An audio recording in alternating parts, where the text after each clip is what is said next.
Well, here we are on December the 9th, and today we're thinking about why the Son of Man, and our reading is from John 1 verse 51. Truly, truly, I say to you, you will see heaven opened and the angels of God ascending and descending on the Son of Man. Why is Jesus called the Son of Man in verse 51 and elsewhere in the Gospels? It has everything to do with Advent. It's not simply because he's human, it's because the figure of a Son of Man in Daniel chapter 7 verse 13 is both human and far more than human. This was Jesus' favourite designation for himself, Son of Man. It's used over 80 times in the Gospels, and only Jesus uses it to refer to himself. So he got the title Son of Man from Daniel 7 verse 13 to 14. It says, I saw in the night visions, and behold, with the clouds of heaven there came one like a Son of Man, and he came to the Ancient of Days and was presented before him.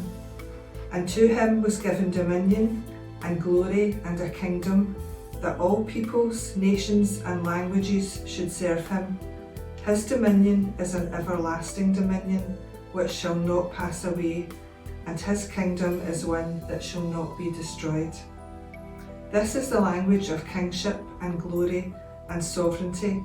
We find this in John 3 verse 13, 5 verse 27 and 6 verse 62. But it has a different ring from the titles Son of God or King of Israel.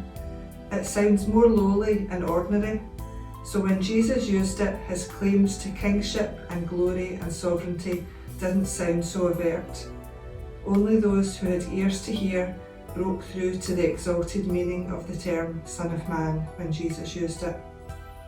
So this time it was not the Jewish leaders who used the title to bring him to the cross. Jesus himself used it that way.